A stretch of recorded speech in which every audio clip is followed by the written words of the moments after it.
बिहार का law and order इतना चरमराया हुआ है कि अगर आज की स्थिति देखी जाए तो आज विधानसभा सत्र का 7वां दिन जो है वो शुरू हुआ है और इससे पहले आरजेडी के जो तमाम विधायक थे वो पोर्टिको में बैठ के बिहार में राष्ट्रपति शासन लागू करने की बातचीत कर रहे थे और ये बातें बता रही है कि लॉ एंड ऑर्डर की क्या स्थिति है। कम्युनिस्ट के एक विधायक ने तो ये तक कह डाला था कि सम्राट चौधरी को 3 बार डिंग हाँकने का जो है वो डॉक्टर ने प्रिस्क्रिप्शन पे लिख के दे दिया है कि जाइए सुबह शाम दोपहर जो है वो 3 टाइम जो है जाके आप डिंग हाँकिएगा कि आप अपराधी पकड़ लेंगे। हालांकि आप अपराधी पकड़ नहीं पाते। आरजेडी और तमाम जो विपक्ष के विधायक हैं वो एक साथ हल्ला बोलते हुए दिखाई दे रहे हैं और आज पोर्टिको में इस बात को लेकर भीड़ जमा हुई थी विधानसभा के पोर्टिको में कि साहब अब राष्ट्रपति शासन की मांग की जाए। पूरी कहानी क्या है इससे हम आपको रूबरू कराएंगे और किस तरीके से ये मांग ही एकदम से बिहार के लॉ एंड ऑर्डर पे सवाल खड़ा कर रहा है, इसको भी विस्तार पूर्वक समझाएंगे आपको। लेकिन उससे पहले मेरा परिचय जान लीजिए। मेरा नाम है रजत और आप जनता जंक्शन देख रहे हैं। चाहे विधानसभा के अंदर हो या फिर बाहर, तेजस्वी यादव लगातार जो है वो सरकार को घेरते हैं, बताते हैं कि नित्य प्रतिदिन कहां कहां पे बिहार में अपराध हो रहे हैं और किस तरीके से अपराधियों का मंसूबा जो है वो लगातार जो है वो 7वें आसमान पे है, आसमान छू रहा है और वो अपने मंसूबे में कामयाब भी हो जा रहे हैं। एक तरफ जहां पे सम्राट चौधरी ऐलान करते हैं कि अपराधियों को पाताल लोक से भी ढूंढ के निकालेंगे, वहीं तब तक दूसरा कांड हो जाता है और इस तरीके से दर्जनों मामले जो है वो लगातार सामने आ रहे हैं। कभी गया में, कभी जो है वो दरभंगा में, कभी पटना में, और ये तमाम मामले महिलाओं के सुरक्षा से जो है वो ज्यादा रिलेटेड हैं और इस वजह से कहीं ना कहीं विधानसभा के शुरुआती घंटों में ही इस तरीके की तस्वीरें जो है वो आनी शुरू हो गई है, जहां पे विधानसभा के पोर्टिको में बैठ के तमाम आरजेडी के जो विधायक हैं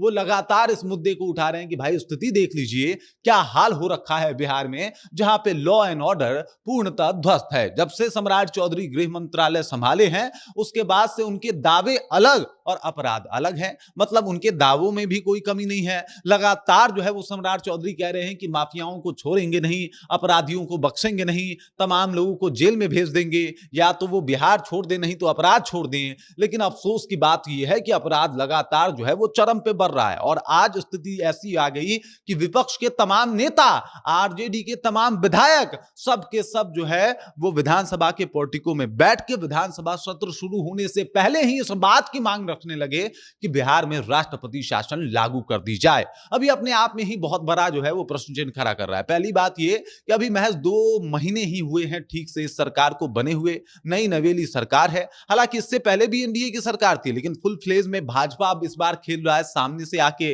गृह मंत्रालय जो है वो सम्राट चौधरी के पास है और उसके बाद स्थिति देखिए कि 2 महीने में ही इतने सारे वारदात हो जाते हैं, खास करके महिलाओं के साथ जो मामले सामने आते हैं, जहां पे सामूहिक तौर पे महिलाओं को प्रताड़ित किया जा रहा है। तो कहीं नीट मामला जो है वो अभी तक इस बात का जो है वो एक सबूत है कि देख लीजिए कैसी स्थिति बनी हुई है। इसके अलावा भी कई ऐसे दर्जनों मामले हैं जिसमें महिलाएं प्रताड़ित हुई हैं। इसके अलावा लूटपाट बंद नहीं है, तमाम तरीके के वारदात सामने आ रहे हैं, सड़क पे निकलने वाले लोग सुरक्षित नहीं हैं और ये सारी बातें जो है वो बता रही है कि किस तरीके से बिहार में लॉ एंड ऑर्डर चरमराया हुआ है। इसी बात को लेकर आरजेडी विधायक जो है एकदम से लगातार इस बात का मांग तेज कर रहे हैं कि अब बिहार में राष्ट्रपति शासन लागू हो। देखिए, राष्ट्रपति शासन लागू होता है तो होता यह है कि बिहार सरकार के हाथों में जितनी भी पावर है वो सभी पावर को सीज कर दिया जाता है और वो पावर गवर्नर के हाथों में दे दिया जाता है। यानी गवर्नर ही